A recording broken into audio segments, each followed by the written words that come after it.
Assalamualaikum warahmatullahi wabarakatuh. Perkenalkan, nama saya Tiara Novianti dengan NIM 1915081. Di sini saya akan membuat video praktikum bimbingan dan konseling kelompok sesuai dengan hasil dari artikel yang sudah saya buat dengan RPL yang sudah saya buat. Nah, RPL itu merupakan rencana pelaksanaan layanan. Layanan di sini merupakan layanan bimbingan kelompok dengan materi atau topik bahasan kenakalan remaja di sekolah, yang terutama merokok sama bolos sekolah. Untuk sasaran layanan yang ada yaitu ada beberapa siswa. Layanan pada bimbingan kelompok di sini merupakan layanan bimbingan kelompok dengan materi atau topik bahasan kenakalan remaja di sekolah, terutama pada siswa yang sering merokok dan membolos. Sasaran layanannya yaitu ada beberapa orang siswa yang nantinya akan dibantu oleh beberapa rekan saya yang berperan sebagai siswa-siswa tersebut. Nah, saya sendiri di sini akan menjadi konselornya. Pada RPL ini ada 4 tahapan. Tahap pertama yaitu tahap pembentukan, tahap kedua yaitu tahap peralihan, yang ketiga tahap kegiatan, dan yang terakhir yang keempat tahap penghakilan. Oke, langsung saja kita simak videonya.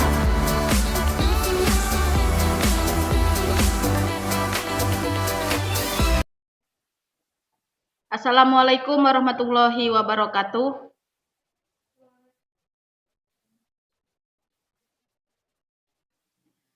Baiklah, sebelum kita melakukan kegiatan pada hari ini, ada baiknya kita berdoa menurut agama dan kepercayaan masing-masing. Berdoa mulai.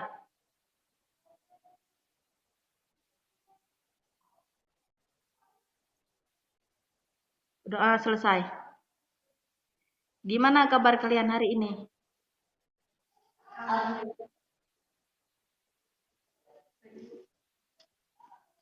Baik, sebelum memulai, ada baiknya kita berkenalan terlebih dahulu agar kita lebih akrab ya. Silahkan perkenalan dulu untuk saudari yang atas kali, Winda.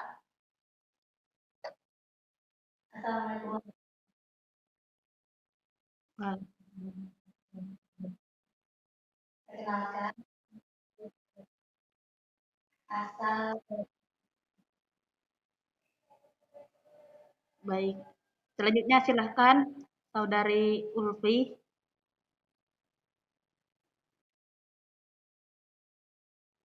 Waalaikumsalam warahmatullahi wabarakatuh.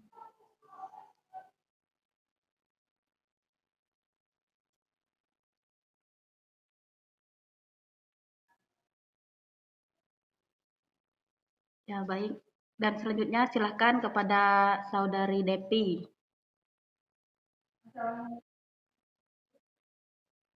Waalaikumsalam warahmatullahi wabarakatuh.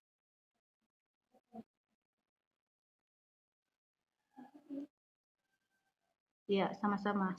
Baiklah, di sini saya akan menjelaskan tujuan kegiatan bimbingan kelompok kita pada hari ini, yaitu tujuan kita melakukan kegiatan bimbingan kelompok ini yaitu untuk memberikan pemahaman dan pengentasan dengan materi kenakalan remaja di sekolah seperti merokok dan bolos. Untuk mengatasi kenakalan remaja di sekolah ini, kita akan menggunakan pendekatan behavioristik.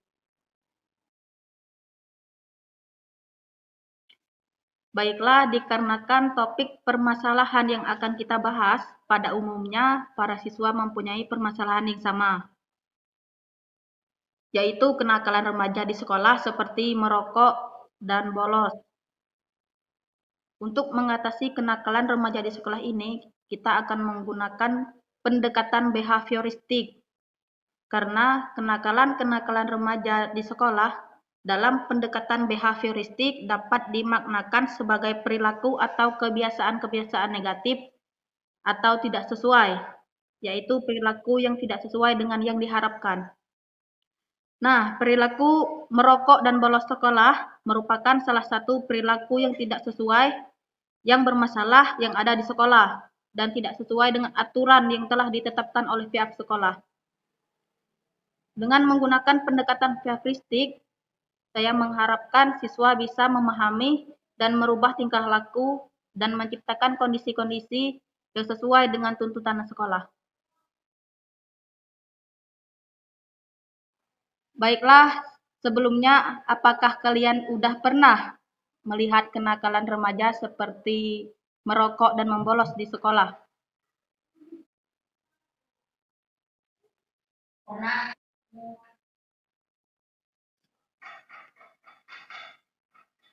Baiklah, di sini saya akan memberikan sedikit materi kepada kalian tentang kenakalan remaja, merokok, dan bolos sekolah.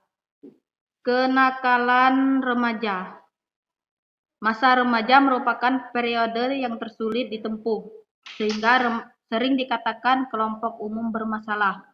Pada masa ini mereka merasa mendapatkan kebebasan dalam melakukan segala hal, namun apa yang dilakukan oleh mereka sebagai siswa merupakan tingkah laku yang melanggar aturan dan norma yang berlaku.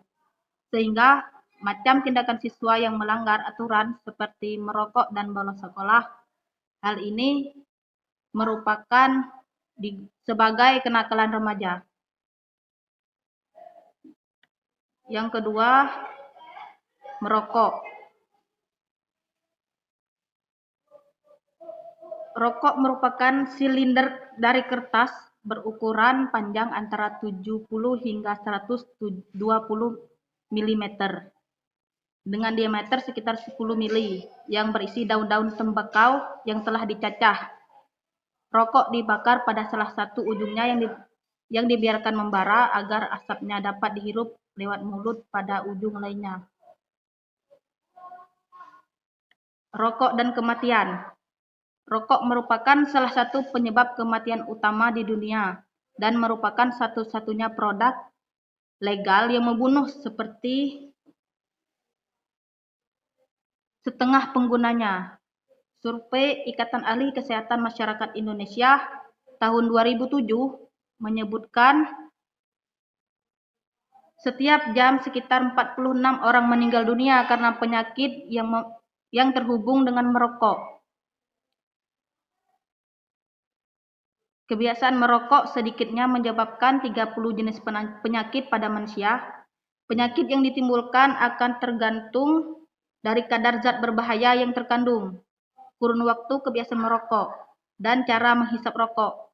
Semakin muda seseorang mulai merokok, semakin besar risiko orang tersebut mendapat penyakit saat tua nanti. Bahaya perokok pasif. Perokok pasif merupakan seorang penghirup asap rokok dari orang yang sedang merokok. Akibatnya lebih berbahaya dibandingkan perokok aktif, bahkan bahaya yang harus ditanggung perokok pasif 3 kali lipat dari bahaya rokok aktif. Konsentrasi zat berbahaya di dalam tubuh perokok pasif lebih besar karena racun yang terhisap melalui asap perokok aktif tidak terfilter, sedangkan racun rokok dalam tubuh perokok aktif terfilter melalui ujung rokok yang dihisap. Namun, konsentrasi racun perokok aktif bisa meningkat jika perokok aktif tersebut kembali menghirup asap rokok yang ia hembuskan.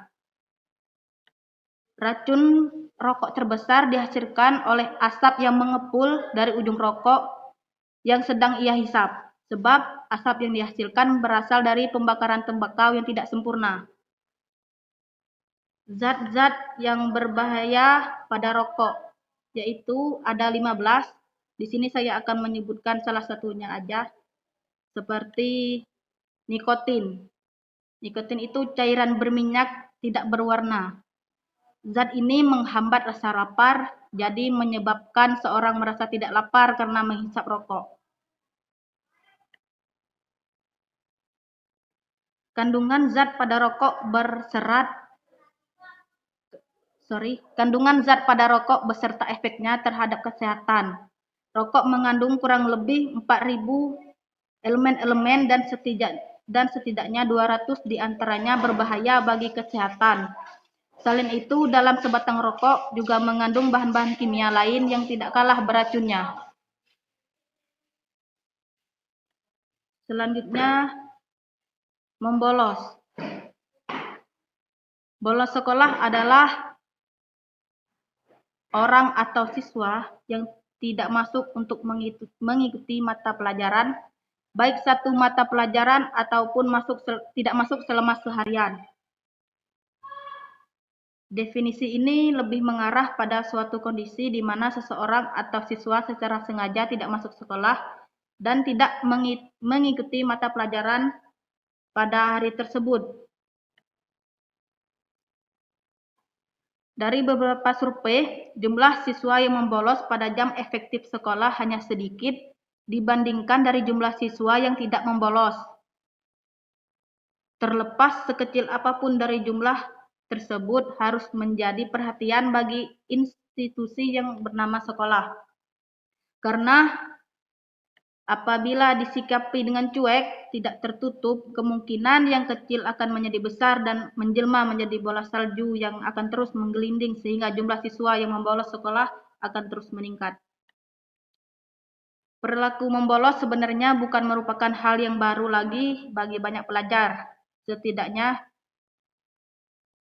bagi mereka yang pernah mengayam pendidikan, hal ini disebabkan karena perilaku membolos itu sendiri telah ada sejak dahulu.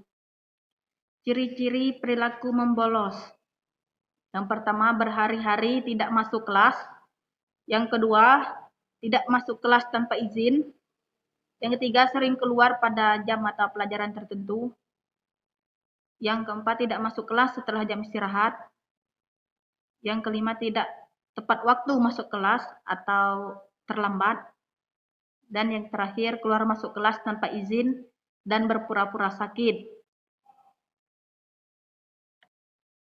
Ada dua faktor penyebab bolos sekolah. Yang pertama, faktor internal, yaitu faktor yang berasal dari diri siswa tersebut. Perilaku dan kebiasaan siswa yang memang tidak suka belajar dan tidak ada motivasi belajar siswa, seperti tidak ada dorongan untuk maju. Entah itu bercita-cita menjadi apa, sehingga ia tidak merasa perlu untuk bersekolah dengan baik.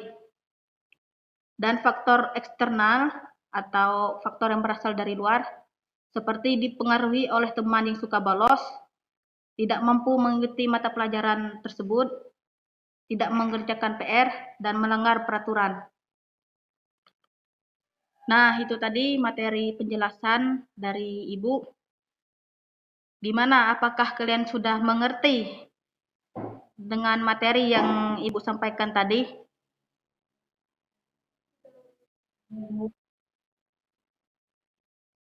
Baiklah, kalau sudah mengerti, Ibu mau bertanya kepada kalian tentang apa yang kalian ketahui tentang materi tadi.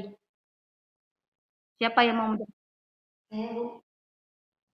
Silahkan, Winda. Baik, di sini saya bahwa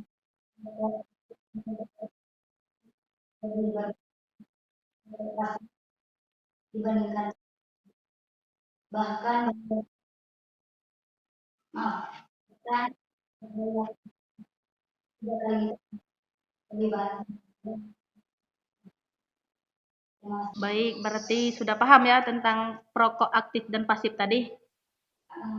Sudah Bu.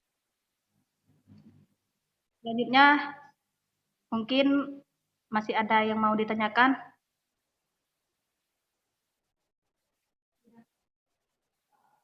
Tidak.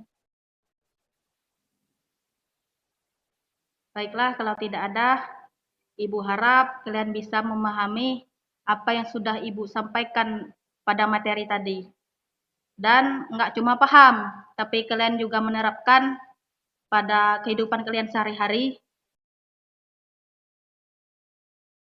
Baiklah, kalau begitu Ibu ucapkan terima kasih kepada kalian semua karena telah mengikuti kegiatan pada hari ini. Semoga bermanfaat dan semoga kalian bisa menerapkan apa yang telah Ibu sampaikan tadi. kepada kehidupan kalian masing-masing. Sebelum mengakhiri kegiatan kita pada hari ini, kita berdoa menurut agama dan kepercayaan masing-masing. Berdoa dimulai.